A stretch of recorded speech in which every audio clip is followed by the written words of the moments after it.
Assalamualaikum warahmatullahi wabarakatuh. Halo teman-teman. Jadi kenalin, aku Yusnika Audiasti dengan NIM 22963032 yang bakalan jadi host hari ini nih. Nah, jadi hari ini pastinya aku nggak sendirian dong. Jadi hari ini aku ditemenin sama ada dua narasumber kita nih. Boleh kenalan dulu nggak sih nama kakak-kakaknya siapa aja? Mungkin kenalan dari aku ya. Halo teman-teman, kenalin nama aku Elisa Putri dengan NPM 22963406. Kali ini aku di sini menjadi narasumber pertama dan ini ada teman aku yaitu Adit. Boleh perkenalan Adit? Halo teman-teman semuanya, perkenalkan nama saya Pradita dengan NPM 22963420. Saya sebagai narasumber kedua. Oke, jadi di sini tuh ada Kak Elisa sama Kak Adit ya. Iya, betul. Kak Elisa sama Kak Adit, apa kabar sih? Belakangan ini lagi sibuk ngapain aja ya di kampus? Kalau aku sendiri nih alhamdulillah baik, tapi kayak akhir-akhir itu banyak tugas karena mungkin UTS ya. Jadi kayak iya benar. tugas itu sangat menumpuk sekali. Kalau Kak Adit? Kalau saya juga sama sih sebenarnya, karena emang lagi masa-masa UTS juga, tugas juga masih numpuk juga kan, jadi paling enggak ya. Tapi alhamdulillahnya lancar semuanya. Iya, soalnya berarti yang penting itu kan kalau misalnya lagi minggu ujian kayak gini, kita manage waktunya bisa bener gitu ya, bagi pertugasnya kayak gitu. Nah, terus tema podcast hari ini itu kan kita mau ngomongin tentang cara kita memanage diri kita untuk mencapai kesuksesan ya Kak. Nah, Ya, dari ngomongin tentang sukses nih. Jadi menurut Kak Elisa sama Kak Adit, definisi sukses itu apa sih? Menurut siapa dulu nih? Aku dulu atau Kak Adit dulu? Kak Elisa dulu boleh deh. Kalau menurut aku ya sukses itu adalah seseorang yang mampu memberikan keberhasilannya itu terhadap orang lain. Kayak misalnya nih, kayak ada seseorang yang berhasil dalam ilmu atau bidang akademik.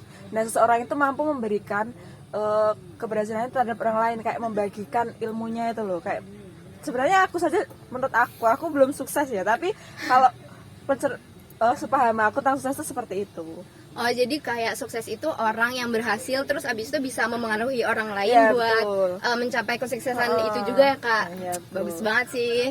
Kalau misalnya menurut Kak Adit apa nih Kak? Nah, kalau menurut saya sendiri ya, kalau definisi sukses itu, kalau ketika kita tuh semua, kita itu kayak diri aku nih, Ya. kayak berhasil melakukan entah itu dari dunia pendidikan, terus pekerjaan juga, kayak aku tuh lancar tanpa ada hambatan, itu definisi sukses menurut aku. Ah, jadi kalau misalnya ngomongin tentang sukses juga, itu pasti kan kita punya tokoh sukses yang menginspirasi kita dong. Jadi kalau misalnya menurut Kak Adit dulu deh, dari Kak Adit tokoh sukses favorit Kak Adit itu siapa sih? Nah, ngomongin nih soal tokoh sukses ya. Saya tuh ada satu tokoh sukses nih, yang saya idolakan lah istilahnya ya. Nah, beliau ini namanya Raffi Ahmad. Raffi Ahmad nih. Ya, kenapa saya mengidolakan beliau? Ya, sebab menurut saya beliau itu adalah orang yang menginspirasi banyak orang juga. Kesuksesan dia saat ini tuh dicapai bukanlah dengan hal yang mudah, melainkan kesuksesan yang beliau capai itu penuh dengan perjuangan. Beliau adalah orang yang gigih. Beliau adalah orang yang menurut saya itu pantang menyerah untuk mencapai kesuksesan yang beliau saat ini raih ya. Jadi awal mula perjalanan beliau itu ketika beliau masuk ke SMP. Nah, SMP itu beliau mulai memberanikan diri untuk ikut casting nih. Casting ke berbagai tempat gitu. Nah, perjalanannya itu enggak semulus yang langsung diterima, itu enggak, cuman di dalam casting itu banyak beberapa kali kegagalan. Nah, kegagalan itu yang memotivasi beliau supaya beliau itu bangkit, bukan malah semakin terpuruk. Nah, selain itu juga beliau itu juga rajin bersedekah, walaupun beliau dulu itu belum menjadi orang sukses. Nah, mungkin sekarang sukses itu adalah hadiah yang mungkin Allah kasih untuk kepada beliau, karena emang kegigihan dan usahanya untuk mencapai kesuksesan di dunia ini telah dijalani. Keren banget sih. Jadi kalau misalnya menurut Kak Adit itu tokoh sukses favoritnya itu ada Raffi Ahmad ya. Terus ada satu lagi kata-kata yang mungkin aku ingat dari Raffi Ahmad yang memotivasi aku juga. Wah, jadi apa tuh Kak? beliau itu menanyakan mengasih kayak kata-kata, jadi kita itu belum sukses kalau kita belum capek. Oh, bener banget ya. Keren. kalau misalnya menurut Kak Elisa sendiri, tokoh sukses favoritnya Kak Elisa siapa sih? Kalau menurut aku ya, karena aku tadi mendefinisikan sukses itu menurut kayak akademik, menurut aku tuh Kak Prilly Latuconsina. Kenapa Iya. tuh Kak? Kenapa kamu Karena- suka sama Kak Prilly? Karena beliau itu kan selain seorang artis, beliau juga adalah seorang dosen. Dengan usia yang cukup muda, Iya. beliau itu kayak sudah menulis buku, menjadi dosen, terus kayak kuliahnya itu di luar. Ya sebenarnya banyak tokoh yang kuliah di luar, tapi beliau itu kayak kuliah sambil kerja, bisa memanage waktu. Dilihat dari konten-konten di media sosialnya, beliau itu kayak benar-benar bisa membagi waktunya itu loh. Selain menjadi dosen, kayak bikin konten, terus kayak selain ngajar itu kayak ya intinya banyak ya di sana. Menurut aku Prilly Latuconsina itu juga merupakan independent woman, sangat independent woman. Dan Prilly itu juga selama dia kuliah itu tetap aktif di Ya, dunia entertainment iya ya benar. Kak. Jadi Ya, emang aku juga ngakuin sih emang manajemen waktunya dia itu keren Bagus banget banget, sih. ya. Nah terus kalau misal aku juga mau cerita tentang tokoh favorit aku juga boleh nggak? Boleh dong, Nah, boleh banget. Jadi kalau misalnya tokoh sukses favorit aku sendiri itu ada Maudy Ayunda. Kenapa kenapa aku ngefans banget sama dia? Karena sebenarnya mirip-mirip kayak Kak Prilly juga sih. Kayak Maudy Ayunda itu kan bisa kuliah S1 bahkan sampai S2 di luar negeri di universitas pertama Harvard sama Oxford. Itu juga full pakai beasiswa. Iya. Terus habis itu juga selama dia kuliah dia juga masih lumayan aktif di dunia entertainment kan. Terus udah kayak gitu dia juga tetap bikin konten, tetap menghibur followers-followersnya di Instagram. Jadi kayak menurutku juga manajemen waktunya dia bagus banget sih. Dan karena dia kan masih muda juga ya, jadi kayak lumayan bisa memotivasi sama Gen Z zaman sekarang lah. Jadi kayak Wow. bener-bener kayak wow banget. Nah, tadi kan kita ada ngomongin tentang sukses ya Kak. Pasti Yeah. kalau misalnya ngomongin sukses juga ada keterkaitannya dong sama tentang personality kita.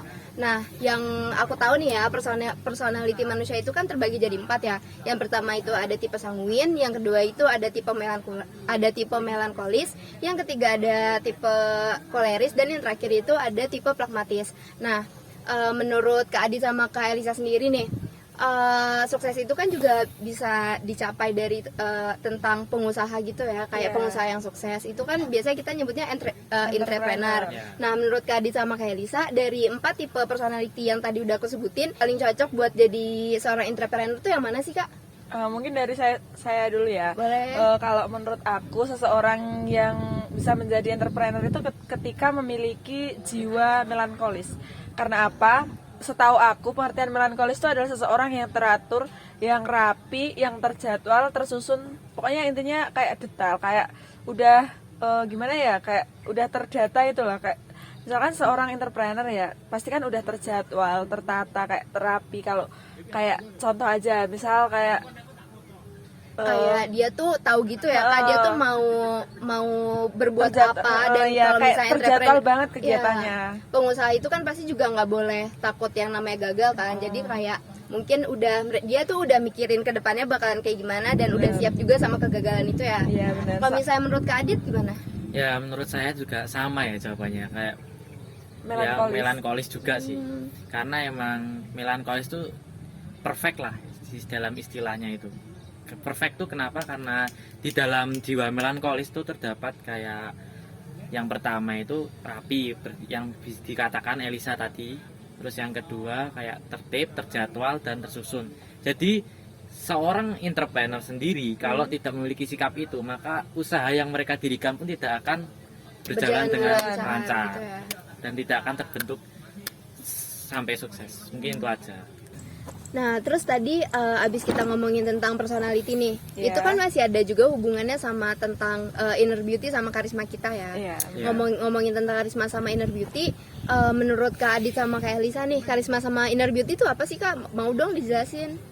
Ini menurut siapa dulu nih? Dari Kak Kak Adit Adit dulu dulu boleh mungkin, deh. ya. Kak Dari Adit. saya ya. Heeh. Baik.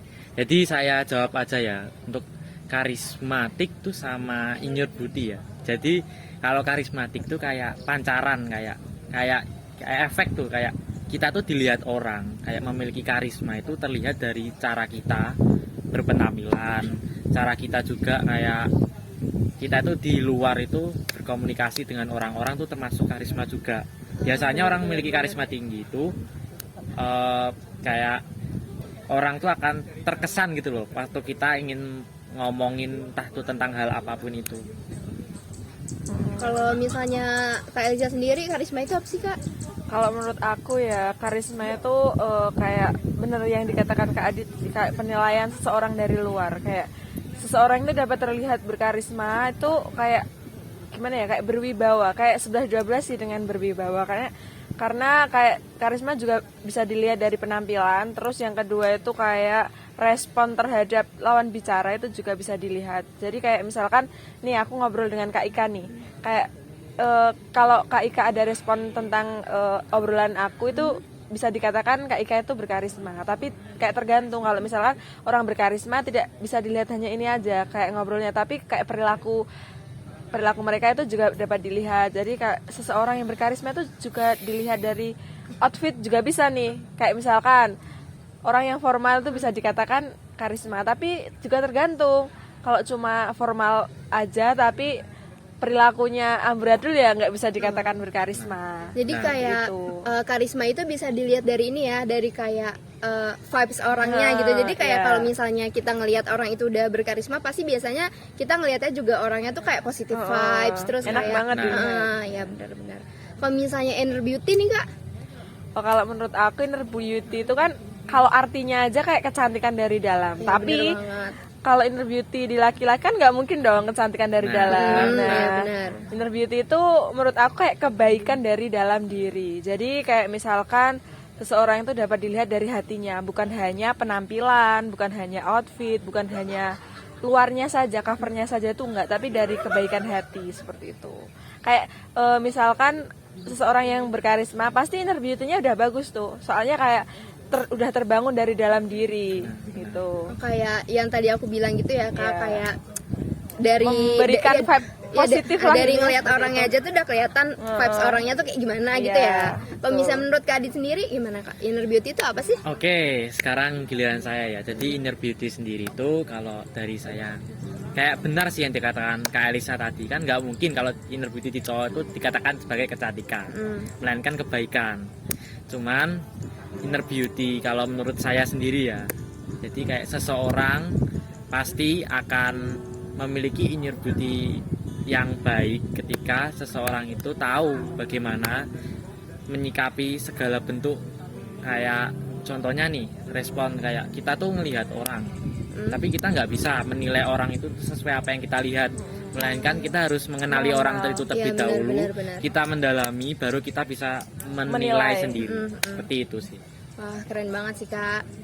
Nah, kalau misalnya menurut Kak Elisa sama Kak Adit sendiri nih, karisma sama inner beauty itu sebuah privilege bukan sih Kak? Maksudnya tuh kayak kalau misalnya privilege itu kan kayak ya emang udah dari lahir gitu, emang udah dapet kayak gitu ya, atau ya kayak udah bawaan gitu, atau karisma sama inner beauty itu bisa muncul dengan sendirinya kalau misalnya kita pede mungkin. Kalau menurut Kak Elisa sama Kak Adit gimana nih Kak? Kalau menurut aku ya, aku dulu Ya, ya, boleh. itu karisma sama inner beauty itu nggak bisa muncul secara tersendirinya, tapi dengan usaha dari diri kita sendiri. Kayak misalnya nih, jika kita ingin menjadi seseorang yang berkarisma, tentunya kita akan ini dong, secara berteman pun kita harus memilih dong, harus memilih teman yang baik, agar karena lingkungan yang positif itu akan sangat berdampak pada diri kita. Berpengaruh banget Iya, gitu ya, berpengaruh banget. Jika kita punya teman yang positif, lingkungan yang positif, kita juga pasti akan ikut positif dong. Dan kita akan kayak lebih pede gitu loh. Jadi itu akan membangun inner beauty ataupun karisma seorang, seperti itu. Yang penting kita mau usaha, kita harus berubah menjadi lebih baik. Kita harus tahu dulu nih tentang itu inner beauty sama karakteristik, sehingga kita bisa mengubah dari diri kita sendiri untuk mendapatkan orang yang itu apa namanya, berkarisma ataupun inner beauty yang baik. Nah, aku juga setuju sih sama Kak Elisa. Kalau misalnya Kak Adit sendiri gimana nih Kak? Kalau menurut pendapat saya nih ya, Ya. jadi kalau inner beauty sama karismatik tuh ada yang mungkin dari bawaan dari lahir, ya mungkin sih hanya ke orang-orang tertentu, karena bisa dilihat dari mereka lahir, lihat raut mukanya kayak memiliki karisma, kayak pemancar gitu, ada beberapa. Cuman di satu sisi kan pasti juga ada usahanya kan. Jadi Benar. orang yang udah memiliki privilege itu sendiri pun pasti akan tetap berusaha untuk mempertahankan paling enggak. Jadi kayak karismanya itu dari lahir sampai nanti dia meninggal lagi itu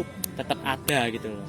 Mungkin itu saja dari saya. Mungkin tambahan dari aku ya, kayak misalkan ini seseorang yang terlahir dari keluarga yang sudah berkarisma itu pasti akan mengalir, kayak misalkan vibe-nya itu udah ini keluarga berkarisma nih, ini keluarga yang baik nih, pasti itu akan menurun ke anaknya. Kayak nggak semuanya, tapi kayak kebanyakan tuh kalau orang terhormat ataupun gitu tuh kayak banyaknya kayak seperti itu. Tapi juga tidak memungkinkan jika orang tuanya berkarisma, orang tuanya inner beauty baik, tapi anaknya jauh dari itu juga pasti ada. Pasti ada. Nah, dari penjelasan Kak Elisa sama Kak Adi tadi, jadi kita dapat nyimpulin ya guys. Jadi buat kalian yang mungkin nggak punya privilege tentang karisma atau inner beauty itu dari lahir, kalian tuh bisa loh ngusahain buat mendapat hal tersebut dengan cara kalian tuh berusaha, kalian coba terus bersikap baik sampai nanti akhirnya kayak karisma kalian tuh bakalan muncul sendiri gitu, dan inner beauty kalian pun juga mungkin nanti bakalan keluar sendiri. Jadi orang-orang tuh nanti bakalan ngeh kalau kalian tuh emang orangnya baik. Dan ya kalau misalnya kalian bukan terlahir dari keluarga yang mempunyai privilege tersebut, kalian juga jangan nyalahin keadaan. Kalian masih bisa berusaha sendiri kok buat dapat tentang karisma dan inner beauty itu ya. Nah oke, jadi hari ini podcast kita lumayan seru ya guys. Ini dari tadi kita udah ngomongin tentang sukses, terus ngomongin tokoh favorit kita juga. Terus habis itu tadi kita juga ngebahas tentang masing-masing personality. Terus habis itu ada ngebahas tentang karisma sama inner beauty juga. Terus kita juga tadi tuh udah ada ngasih beberapa tips gimana caranya biar kalian bisa bangkitin inner beauty dan karisma kalian diri sendiri ya. Nah jadi podcast kita hari ini lumayan seru ya Kak ngomonginnya. Tadi kita udah ngomongin tentang sukses, terus abis itu ngomongin tokoh sukses favorit kita juga. Terus ada ngebahas tentang personality juga, terus karisma sama inner beauty juga. Dan kita juga tadi ada bagian beberapa tips buat teman-teman yang nonton gimana caranya buat membangkitkan rasa inner beauty sama karisma di dalam diri kita. Nah mungkin buat podcast hari ini segitu dulu aja. Mungkin ada tambahan dari Kak Elisa atau Kak Adit atau Kak Adit yang mau nambahin? Mungkin saya mau nambahkan kata-kata Boleh ya. nih Kak, boleh. Oh ya, guys, halo teman-teman semua yang mungkin kalian masih ingin menonton kita membahas materi-materi yang lebih lengkap lagi, bisa subscribe channel di bawah ini ya. See you.